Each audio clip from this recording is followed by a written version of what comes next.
Live mula sa CLTV 36 Studio. CLTV 36 News. Maya Pabengi, Pampanga, magandang gabi, Central Luzon. Ako po si JM De Jesus at oras na para sa mga maiinit na balitang Central Luzon ngayong Miyerkules, August 20. Economic sabotage, posibleng isampa ni PBBM kontra sa mga tiwaling flood control project. Flood control project sa Pampanga 1st District, walang anomalya ayon kay Congressman Lazatin. Aquino Center and Museum sa Tarlac, libreng mabibisita sa August 21. Illegal vape shipment mula China, bistado ng customs sa Pampanga. At Photon Thunder, your next business partner and road trip buddy.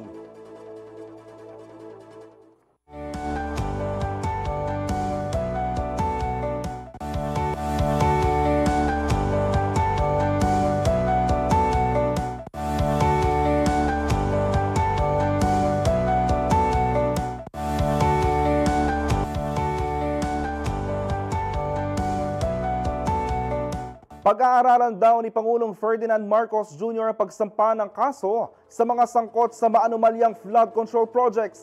Alamin ang detalye sa ulat na ito.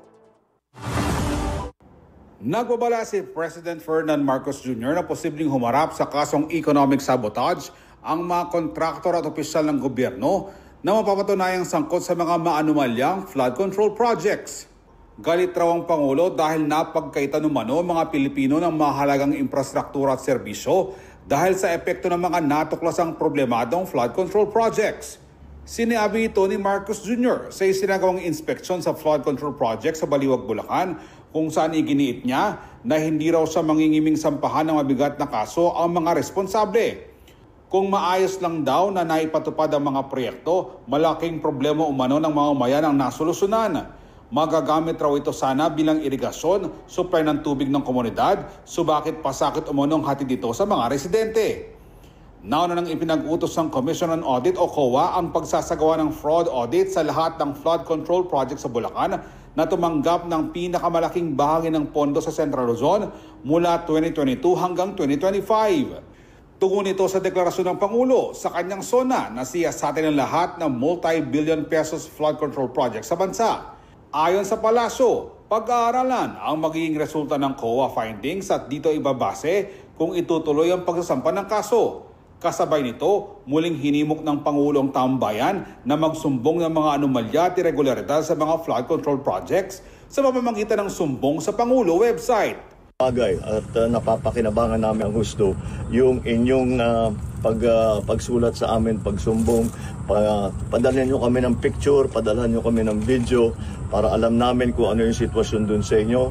Pupuntahan natin, kung hindi ako makapunta, pupuntahan ng mga engineer natin para makapag-report sila sa atin na mabuti. At nalaman talaga natin kung ano nangyari sa pondo, sino nagwaldas ng pondo, paano nangyari yun na ibigay yung kontrata doon sa mga ganyang klaseng kontratista. Ako si Jody Dizon Mercado para sa CLTV 36 News. Samantala, kinumpirma ni Pampanga 1st District Representative Carmelo Pogi Lazatin Jr. na maayos ang kalagayan ng mga flood control projects sa kanyang nasasakupan. Tiniyak din namang mabatas na aktibo siyang makikibahagi sa investigasyon ng Kongreso hinggil sa mga regular na proyekto sa ibang lugar. Magbabalita si Jody Dizon Mercado. Naniniwala si Pampanga 1st District Representative Carmelo Pogi Lazatin Jr. na wala umanong katiwalian sa isinagawang flood control project sa mga lugar na kanyang sakop. Kamakailan, personal niyang inikutan ang ilang proyekto kontra baha, partikular sa Angeles City.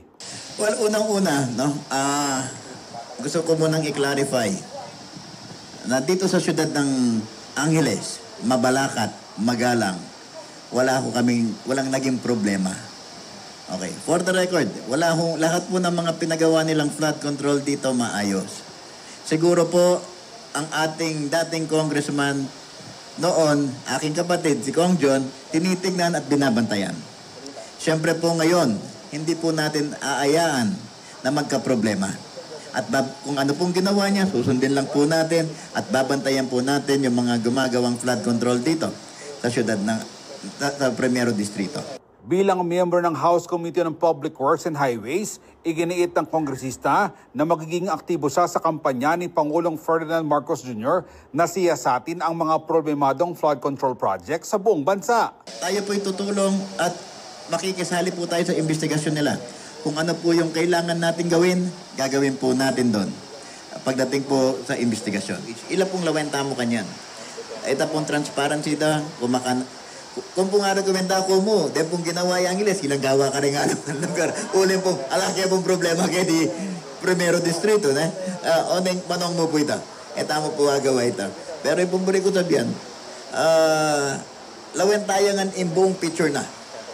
Naning how it works. Uling aliwaya kasi in sistema naning national government, aliwaya sistema in LGU. Samantala, natapos na mga flood control project sa Abacan River noong panahon ni dating kongresista at kasalukuyang Angeles City Mayor John Lasatin II. Kaugnay nito, ibinahayag ni Kong Pogi na may panibagong proyekto siyang nakikita para sa rehabilitasyon ng ilog. Inaayos na lang natin ngayon yung pong kalsada. Paano pa umabot on both sides? Para po yung access natin ng kalsada, yung pong traffic at yung travel time po natin, maiklian natin.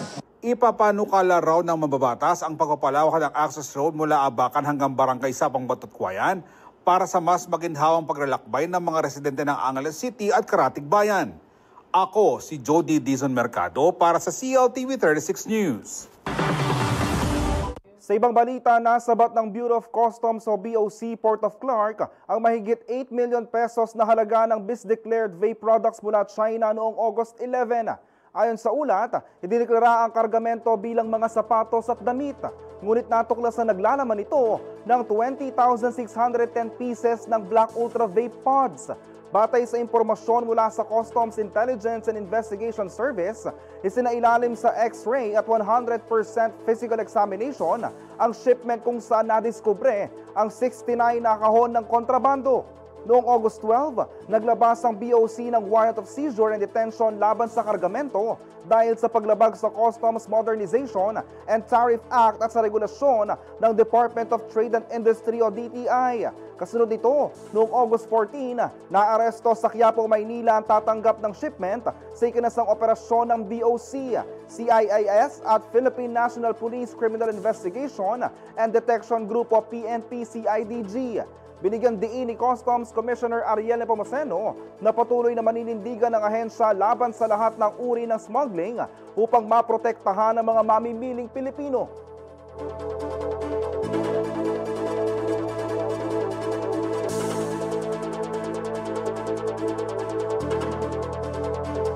Manatiling nakatutok para sa iba pang mga balita ngayong araw.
Nagbabalik ang CLTV 36 News. Isinusulong ng Department of Agriculture na kailangang amyendahan ang rice tariffication law at iba pang kaugnay ng batas upang mapalakas ang sektor ng agrikultura.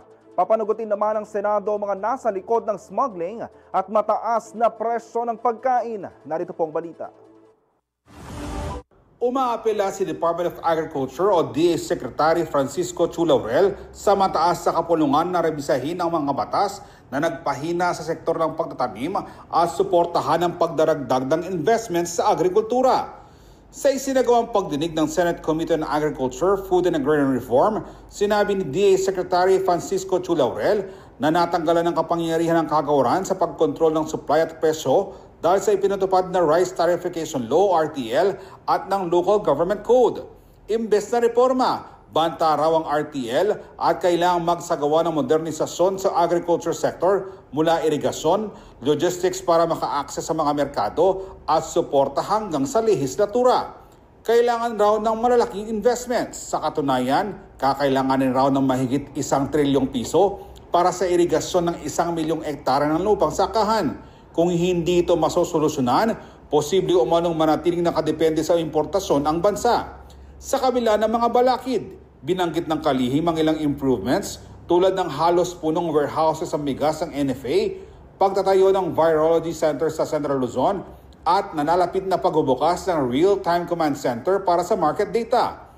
Nabanggit din ng opisyal ang suporta mula sa mga foreign partners tulad ng Agricultural Machinery Complex ng South Korea at farm-to-market bridges ng France. Katambal ito ng mga lokal na programang nakatuon sa masabilis sa pagbabayad para sa crop insurance, abot kayang pautang at inisyatiba para sa agripreneurship. Samantala, sinabi ni Senator Francis Pangilinan, tagapangulo ng komite, na hindi lamang nakatutok ang pagdinig sa pagpapababa ng presyo sa pagkain, kundi pati na rin sa pagtukoy kung sino ang dapat managot at nasa likod ng patuloy at paulit-ulit na pagsirit ng mga presyo at smuggling operations. Ipinaalala ng senador na nairekomenda na ang mas mahigpit na interagency coordination, digitalization ng mga proseso at blacklisting sa mga paulit-ulit na lumalabag sa batas sa mga naunang investigasyon ng Senado. Ako si Jody Dizon Mercado para sa CLTV 36 News.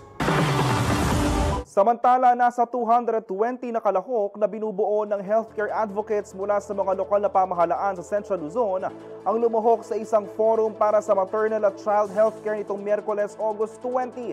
Ipinaliwanag ni Dr. Janet Miklat, ang head ng Family Health Cluster ng Department of Health Central Luzon, Center for Health Development o DOH-CLCHD, kung bakit mahalaga ang first 1,000 days ng isang supling. Naani ay kritikal na yugto para sa nutrisyon, pag-iisip at kinabukasan ng isang bata. Layunin ng forum na pagtibayin ng multi-sectoral approach sa maternal at child healthcare, lalo na sa grassroots level kung saan pangunahing gumagalaw ang mga barangay health workers.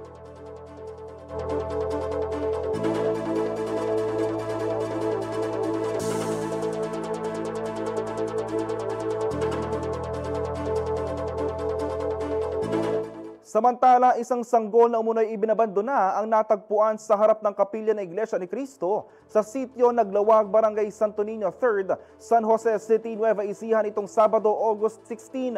Agad na isinugod ang baby boy sa ospital ng lungsod ng San Jose del Monte para sa medikal na pagsusuri. Kasalukuyan siyang nasa pangangalaga ng City Social Welfare Development o CSWD. Ayon sa mga otoridad, patuloy ang investigasyon upang matukoy ang pagkakakilanlan ng mga magulang ng sanggol. Hinihikayat naman ng CSWD ang publiko na makipag-ugnayan lamang sa kanila sa numerong 0915-378-8647. Ulitin ko po, 0915-378-8647 kung may impormasyon kaugnay nito.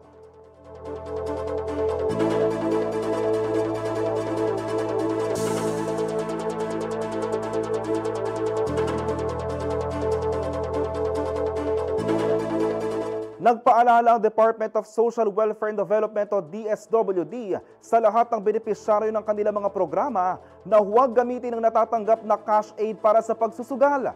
Ayon kay Secretary Rex Gatchalian, nakalaan lamang ang pondong ibinibigay ng gobyerno upang tugunan ang pangunahing pangangailangan ng mga saklaw nilang pamilya. Kaugnay nito, inatasan na ni Gatchalian ang mga tagapagpatupad ng programa na paigtingin ang pagbabantay matapos ang distribusyon ng ayuda at agarang tugunan ang anumang reklamo hinggil sa maling paggamit nito.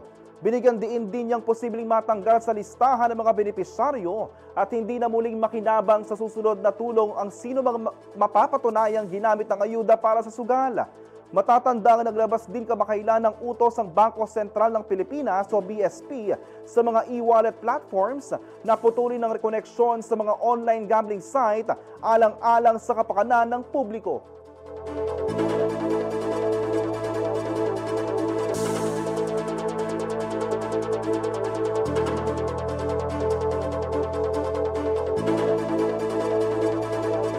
Manatiling nakatutok para sa iba pang mga balita ngayong araw.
Nagbabalik ang CLTV 36 News. Makukumpleto raw ng DOTR ang mga lugar na daraanan ng railway project ng gobyerno sa susunod na taon. Sa oras na makumpleto, 2 oras na lang ang biyahe mula Clark hanggang Calamba, Laguna. Narito pong report. Target ng Department of Transportation o DOTR na matapos sa first quarter ng 2026 ang pag-aayos at pagbili ng right-of-way at mga lote para sa 19 na istasyon ng southern portion ng North-South Commuter Railway o NSCR project. Ayon kay DOTR Assistant Secretary for Right-of-Way and Site Acquisition Irish IC Calagwas, aabot sa 800 at 75 lote ang kailangang makuha ng kagawaran na makakaapekto sa 893 informal settler families. Kasalukuyan nang itinatayo ang paglilipatang tahanan ng mga apektadong pamilya sa pamamagitan ng Socialized Housing Finance Corporation sa ilalim ng Department of Human Settlements and Urban Development o DHSUD.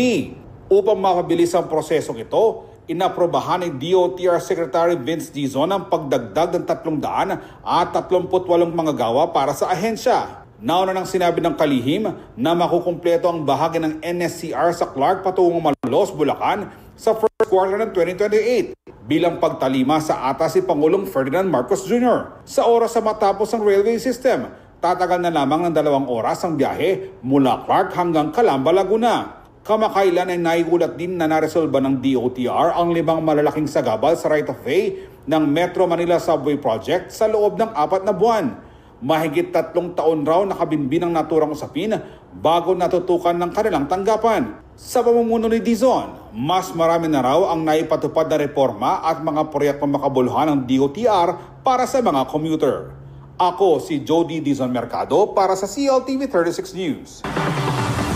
Libreng mabibisita ang Aquino Center and Museum sa Tarlac City sa Huwebes, August 21 bilang paggunita sa Ninoy Aquino Day. Magkakaroon ng guided tours ganap na 10 a.m. at 2 p.m. kung saan tampok ang exhibit hinggil sa buhay at pamana ng namayapang senador na si Benigno Ninoy Aquino Jr. Si Aquino ay nagsisilbi bilang gobernador ng Tarlac at isa sa mga pangunahing lider ng oposisyon noong panahon ng administrasyong Marcos Sr. Siya rin ang asawa ni yumaong Pangulong Cory Aquino. Ang Ninoy Aquino Day ay isang special non-working holiday na taunang ipinagdiriwang tuwing August 21. Ito ay paalala sa pagpaslang sa kanya noong 1983 na naging mitsa ng mga kilos protesta at nagbunsod ng 1986 People's Power Revolution na tuluyang pagpapatalsik sa rehimeng Marcos. Matatagpuan sa Luisita, San Miguel, Tarlac City ang Aquino Center and Museum na naglalaman ng mga personal na gamit, larawan at mahalagang dokumento.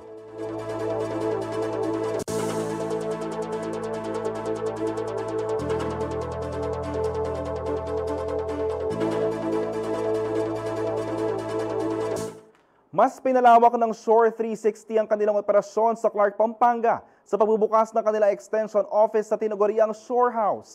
Kasabay nito, maghahatid rin ng kumpanya ng mas maraming oportunidad ng magandang trabaho para sa job seekers. Abang detalye sa report ni Jody Dizon Mercado. Tanda ng patuloy na paglago ng Shore 360, isang offshore staffing at outsourcing services company, ang pagbubukas ng kanilang extension office sa Mercedes-Benz Center, Clark Freeport Zone nitong Martes, August 19. Pinangunahan ni Jeff Brown, CEO ng Shore 360, ang ribbon cutting at dedication ceremony ng bagong opisina na tinaguri ang Shore House kasama ng management at mga kawani ng kumpanya. Si Father Emil Giaw ang nagsagawa ng pagwasbas sa ikalawang palapag ng gusali kung saan ang 3rd at 4th floor nito ay gamit din ng Shore 360. Ayon kay Brown, may tuturing na milestone ang pagbubukas ng office extension para sa Shore 360 na kasalukuyang may mahigit 1,300 employees. So this space is going to become the new admin space. What we had previously is a good admin space in PhilExcel. But we were broken in different rooms. This now allows us all to be in the same space together as one, which was one of the themes that we have, is that we're one team, one group. We don't think about titles, we just think about how we're going to get through today and make tomorrow better. I think Shore 360 stepping out and growing larger, knowing that we'll grow. We'll fill more spaces. Because as we fill this void, there will be another void in our other buildings where we need more clients to fill those spaces. But we know they'll come. So taking this step and taking on a new space means that we're poised for success. Ibinahagi naman ni Mike O'Hagan, isa sa mga founder at chairman of the board ng Shore 360, na nananatiling matatag ang kanilang offshoring operations sa bansa dahil sa mataas na kakayahan ng mga Pinoy, partikular sa larangan ng engineering, accounting at iba pang specialized fields. Coming up here because the people are wonderful. The Filipinos speak English, Christian-based, very, very similar to the Western countries we deal with, and you fit in so well with us. You're friendly, you're nice, you're easy to deal with, and you're pretty well educated, and you enjoy the work. I've just seen everything over the time. I've seen the education grow, I've seen the people grow, I've seen the skill levels. You know, there's a big thing out there about VAs. We don't have hardly any VAs in Shore 360. We've got high-level engineers, high-level accountants, really, really high-level people and experienced people. So the industry's changing, they're getting smarter, and Filipinos are getting smarter with it, and employers are really enjoying it. Sa pagbubukas ng Shore House, pangunahing layunin daw nila na makapagbigay ng trabaho sa mas maraming Pilipino, hindi lamang sa customer service, kundi marami pang iba. And that's been our number one goal for years. So Lee, as you heard, is one of our founders, right? And Mike and Sam got together, and Sam doesn't live here, but Lee did, same as I did. We know how great it is for a Filipino to get a job, especially being able to work, from their hometown, not necessarily from home, but from home in an office, but then catering to the international world. Because it just puts that Filipino talent that's here, that's always been here, in the forefront of everyone's mind. Super important. That's there. I love giving Filipinos jobs. I live for it. That's my passion in life. I know exactly what it does for the families and the growth and the catapult that it is to stimulate growth, not just within somebody's company, but within the home and the family, and so many things get taken care of that didn't get taken care of before.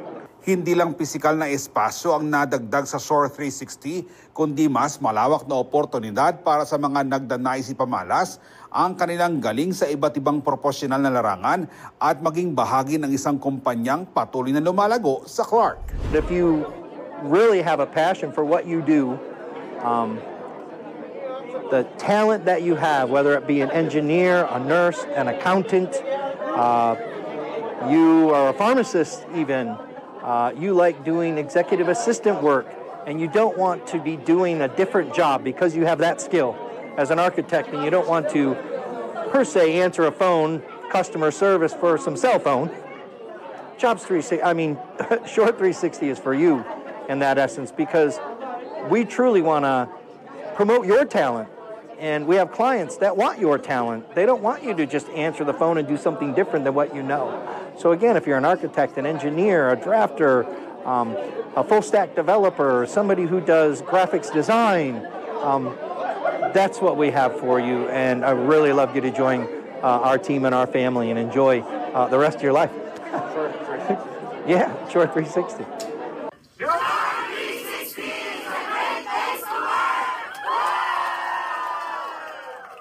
Ako si Jody Dizon Mercado para sa CLTV 36 News. Nauwi sa sagutan ng ilang mga Duterte supporter at dating presidential spokesperson Harry Roque ang dapat sana'y masiyang birthday celebration sa The Hague, Netherlands. Ang muna'y dahilan ng kanilang alitan, ang humba na kinain ni Roque sa handaan. Narito pong report. Usap-usapan ngayon sa social media ang Filipino dish na humba matapos mag-viral ang video ng umano'y alitan ng ilang mga Duterte supporter at ni dating presidential spokesperson Harry Roque sa isang pagtitipon sa The Hague, Netherlands noong Biyernes, August 15. Maririnig sa video ang galit ng isang babae nang kumprontahin ang content creator at kilalang DDS na si Alvin Zarzate, ang birthday celebrant ng naturang pagtitipon ukol sa post ni Aldo na kaibigan umano ni Zarzate.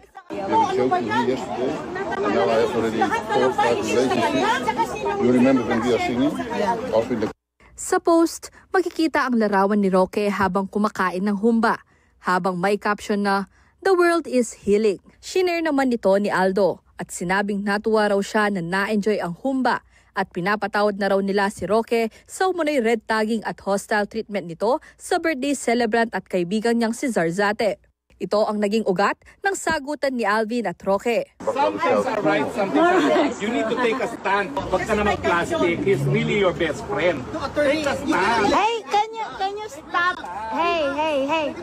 Attorney, stop. Ako kasi yung binalakit. I didn't go. Kung hindi siya sumigaw, hindi ko malaman. Hindi ka Hanggang sa mag-offer pa ang dating response, nababayaran na lang ang Kasi ganyan ka. Gayunpaman, sa isang live video, nilinaw ni Zarzate na hindi naman umano ang humba ang pangunahing dahilan ng naging alitan. Hindi po kami nag-aaway-away or ang mga DDS hindi po nag-away dahil sa humba. Hindi po yan. That particular contextualization is far from the truth. Dagdag niya, nagsorry naman daw sa isa't isa ang dalawang kampo. After that incident, Attorney Roque came to me and he told me na I'm sorry that it need to happen in your birthday. And I even told him, I'm sorry that my voice raised. Kabila nito, hot topic online ang Pinoy dish na humba. May iba't ibang klase ng humba dito sa ating bansa. At syempre, meron din version niyan ang Pampanga. Kwento ni Vong Cerillano, Operations Manager ng Apag Marangle Restaurant, isa umano ito sa mga heirloom dishes, lalo na sa mga bayan ng Santa Rita at Guagua. Anya, itinuturing rin umanong buried dish, ang humba ng mga Kapampangan. Bago kasi ito lutuin at maihapag sa kainan noon, ibinabaon muna ito sa lupa para sa fermentation process at mas manuot ang lasa sa laman ng karne. Yung mga hortilano or yung farmers, magluluto sila ng humba bago sila magtanim sa palayan.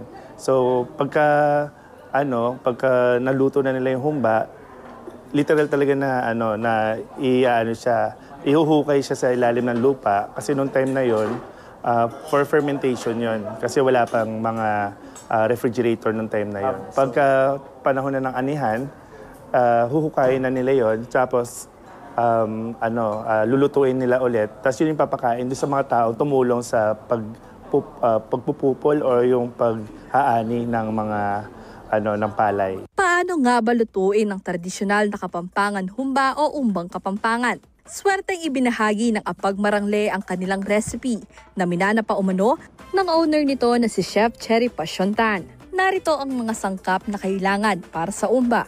Isa sa main ingredient ng umbang Kapampangan ang taure o ang fermented tofu. At ang ilan pang pampalasa kagaya ng pako, dahon ng laurel, star anise, paminta, toyo at suka, bawang, black beans, at ang isa pang mahalaga at unique na sangkap nito, ang gulgul. Isang uri ng dried herb na kapareho ng oregano, pero mas banayad ang lasa at dito lang sa Pampanga makikita. Brown sugar at syempre ang karne. Hiwain ng karne upang manuot sa laman nito ang mga sangkap na ilalagay dito. Durugin at pagsamahin ang taure at ang black beans. Sa isang malaking mangkok, pagsama-samahin ang lahat ng mga sangkap at siguraduhing naihalo ito ng mabuti. At huli, ilagay ang karne at i-marinate ito sa mga naihalong sangkap. Matapos ito, kuhanin ang palayok na paglulutuan ng umba. Bago ilagay ang mga naihalong sangkap, ilagay muna ang salasala. Gawa ito sa kawayan, pero maaari rin umanong gumamit ng tubo o sugarcane baratito. Kinakailangan umano ito upang hindi masunog ang karne at maging mas malambot ito. Pagkatapos ay ilagay na ang umba sa palayok. Lagyan ng dahon ng saging ang itaas nito at takpan. Lutuin sa mahinang apoy ng 2 hanggang 3 oras, depende sa dami ng lulutuin. Tandaan na mahalagang lutuin ito sa mahinang apoy upang hindi mabigla ang pagkaluto nito at maiwasang tumigas ang karne. Madalas rin itong partneran ng saging. Ito po ang humba ng Apag Marangle. Napakasimple lang lutuin ng umbang Kapampangan, pero talaga namang napakasarap at hindi mo talaga maiiwasang maparami ang iyong kain. Gayunpaman, konti na lang ang mga may alam na lutuin ang tradisyonal na Kapampangan umba. Kaya naman isa umano sa advokasya ng Apag Marangle Restaurant na maipasa ang mga heirloom recipes na kagaya ng umbang Kapampangan sa mga iba pang Kapampangan upang hindi ito tuluyang makalimutan. Dito kasi sa amin sa Pagmarangle, isa sa advocacy namin yung i-share namin yung kung paano magluto ng authentic Kapampangan food, especially yung mga heirloom recipes na yun nga, na nakakalimutan na ng mga makabataan ngayon kung paano lutuin. So, sinishare namin through cooking demonstration, yan, culinary tours. Kasi ngayon yung mga restaurant may mga fusions na sa may mga tawag nun, modern na, modern. So kami, minimaintain namin yung traditional cooking para yung mga next generation matutunan din nila kung paano lutuin ng tama yung mga pagkain na especially yung Kapampangan food.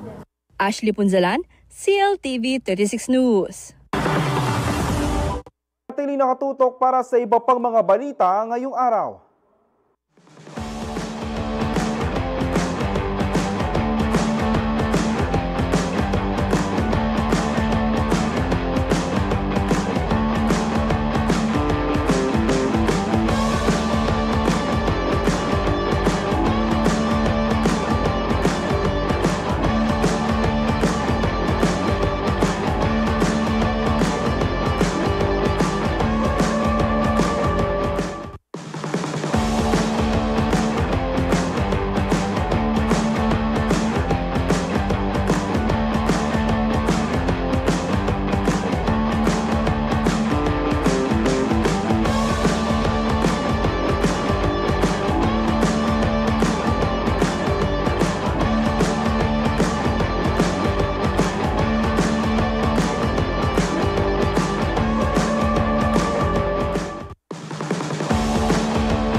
Nagbabalik ang CLTV 36 News para sa lagay ng panahon. Panoorin natin ang report na ito.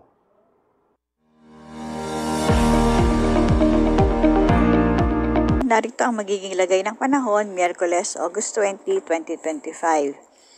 Kaninang alas 3 ng hapon, namataan ng LPA sa 855 kilometers silangan ng southeastern Luzon. Ito ay nakapaloob sa ITCZ na nakakaapekto sa Palawan, Mindanao at kanlurang bahagi ng Visayas. Easterlies naman ang nakakaapekto sa natitirang bahagi ng bansa. Western Visayas, Negros Island Region, Zamboanga Peninsula, Northern Mindanao, Caraga at Palawan ay makakaranas ng maulap na papawirin na may kalat-kalat na pag-ulan, pagkulog at paggidlat sanhi ng ITCZ. Samantalang ang Bicol Region, Quezon, Northern Samar, Eastern Samar at Biliran ay makakaranas ng maulap na papawirin na may kalat-kalat na pag-ulan, pagkulog at pagkidlat sanhi ng easterlies. Ang natitirang bahagi ng Mindanao ay makakaranas ng bahagyang maulap na papawirin na may pulo-pulong pag-ulan, pagkulog at pagkidlat sanhi ng ITCC.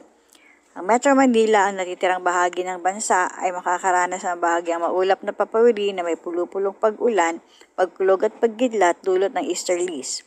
Pinapayuhan ng ating mga kababayan na mag-ingat sa biglaang pagbaha at pagguho ng lupa dahil sa malalakas sa pag-ulan, sanhi ng ITCC at easterlies. Para sa karagdagang impormasyon, maaari niyang bisitahin ang Pag-asa website at social media pages. Mula sa DOST Pag-asa Clark Weather Station. Isang gintong medalya nasungkit ni Kira Ellis sa 2025 Europe Triathlon Junior Women Cup sa Riga, Latvia. Patunay ito ng matagumpay niyang comeback matapos ang chin injury. Nada pong report.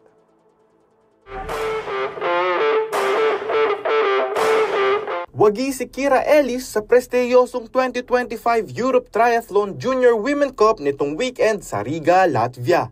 Matapos ang matinding laban sa 15 kabataang atleta mula sa 10 bansa, nakamit ni Ellis ang unang pwesto matapos magtala ng 1 hour, 5 minutes at 7 seconds sa 750-meter swim, 22-kilometer bike at 5.1-kilometer run. Bagamat dikit ang laban, tinalo niya si Luca van der Breggen ng Belgium na nakapagtala ng 1 hour, 5 minutes at 17 seconds at si Sarah Walter ng Germany na nagtapos sa 1 hour, 5 minutes and 22 seconds para makuha ang gintong medalya.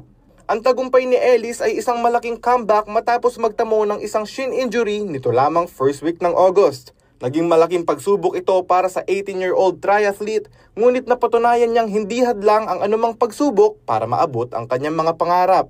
Matatandaan noong 2023 Southeast Asian Games sa Cambodia, na iuwi ni Ellis ang ginto sa aquathlon. Ngayon, patuloy siyang nagsisilbing inspirasyon para sa mga kabataan na may pangarap sa larangan ng sports. Sa kasalukuyan, inaasahang magiging bahagi pa rin siya ng Philippine National Team para sa nalalapit na biennial regional meet sa Thailand ngayong Disyembre, kung saan ipagpapatuloy niya ang laban para sa karangalan ng bansa. At yan ang ating sports news ngayong araw. Kaya Makapinlak, CLTV 36 Sports News. Isang pick-up na hindi lang pang road trip, kundi pwede rin pang negosyo. Kung yan ang hanap mo, tara na't kinilanin ng Photon Thunder. Matibay at maaasahang partner sa bawat biyahe. Mapa-weekend getaway o sponty trips o maging mga local business owners na kailangan ng sakyan para sa kanilang deliveries o pagpunta sa suppliers, ito na talaga ang para sa inyo. In short, perfect ito para sa mga laging on the go at ready sa kahit anong challenge sa kalsada. Available rin ito sa Laos Auto Group, kaya hindi mo na kailangan lumayo pa para makuha ang galing ng Photon. Alamin pa natin ang ibang features ito at kung bakit ito ang ideal na truck para sa modernong Pinoy driver.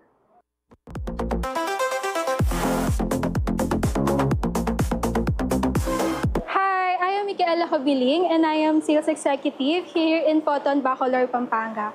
So today, we're gonna explore this Photon Sports Automatic.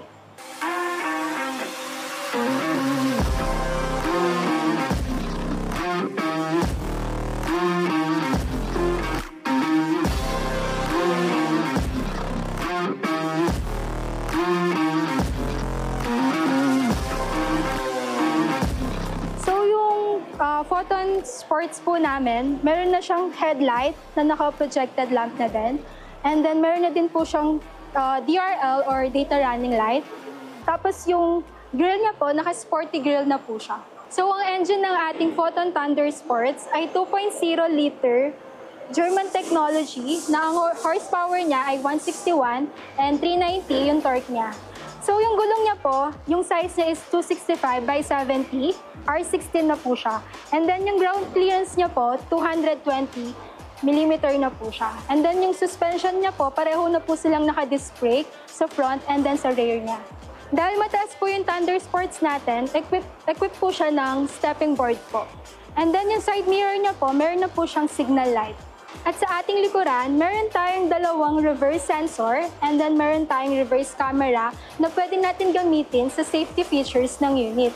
At kung mapapansin nyo, meron din siyang third parking light na naka-DRL na din and then meron siyang logo ng Photon sa likuran. So yung payload capacity po nito is 1 ton and then naka-anti-rust na po siya, bed liner. Tas perfect po siya pang business and pang camping na din po at the same time. Meron na din po siyang roll bar and then meron siyang mga hook na pwedeng pagtalian po. Ang Thunder Sports natin ay naiiba sa mga variant ng Thunder. Bukod dito ay naka-sports na siya and then yung fuel capacity niya is nasa 75 liter. Dito sa ating driver side door, naka-leather na po siya and then meron siyang dalawang speaker dito po tsaka dito. And then nandito na po yung mga control niya sa window po, central lock, and then yung adjustment niya sa side mirror. And then naka-ambient light na din po siya. So yung driver seat niya po, naka-leather na po yung upuan niya, yung steering wheel niya. Tapos meron po siyang 6 adjustments sa upuan niya po. Naka-electronic na din po siya. Pwede po siyang atras, pwede po siyang i-forward and then backward. Pwede po siyang i-angat po and then ibaba po. And then ito capacity niya po, nasa 5-seater na din po. So ito, naka-infotainment na din siya, 12-inch. At sa infotainment natin, makikita natin yung mga radio, meron siyang media, tapos po, meron din siyang mga car setting, na ito yung mga different color ng ambient light niya. Pwede siyang blue, green, kung mapapansin niyo po, yellow, and then, meron po siyang Bluetooth, and then naka-USB na din po siya. And then dito po, naka-parking brake na din po siya na electronic. And then meron po siyang 2 modes. And then meron po siyang compartment dito na pwede din pong gawin pang armrest. So meron na po siyang 2 airbag dito po sa driver seat po, kabilaan po. And then naka-leather na din po siya. So nandito po yung mga adjustment ng radio niya, yung aircon niya po. And then yung mga speaker niya din po. 4 speaker din po siya. At alam niyo ba, ang Thunder Sports namin ay push start button na. Ang ating Photon Thunder ay nagkakahalaga ng 1,385,000 and nakapromo po siya ng all-in down payment, 58K for in-house financing. And meron po siyang 255K na discount sa bank financing and then cash po. Sa mga gustong mag-inquire, pwede nyo pong bisitahin yung Facebook page namin, Photon Bacolor, Pampanga, or pwede naman din kayo pumunta sa showroom namin located sa Photon Bacolor, Pampanga. Contact number ko po, 0908-810-8573. And pwede nyo din po akong puntahan dito. And look for me, Mika po. Dahil sa Laos Auto Group, kayang-kaya sa Photon. At yan ang mga balitang nakalap ng CLTV 36 News. Para sa karagdagang detalye, maaari niyong i-follow ang aming social media pages. Sa Facebook, CLTV 36 Official at CLTV 36 News. Sa Twitter o X, CLTV 36. Sa Instagram, CLTV 36 Official. Kung nais yung balikan ng mga programa ng CLTV, pwede niyong bisitahin ang aming YouTube channel, CLTV 36 Official, at ang aming website, www.cltv36.tv. I-promote ang iyong negosyo para mas marami kang maabot sa TV at social media sa pamamagitan ng pagkikipag-partner sa CLTV 36. Magpa-advertise na at i-feature ang iyong produkto o serbisyo sa aming mga news at public affairs program. Para sa inquiries, mag-message sa aming official Facebook page na CLTV 36 o tumawag at mag-text sa 0930-381-9332 o 0918-854-2357. Mapapanood din ang mga programa ng CLTV nationwide via Signal Channel 115 at sa ating 38 cable partners. Kasama ang buong puwersa ng CLTV News and Current Affairs, ako po si JM De Jesus. Maraming salamat po.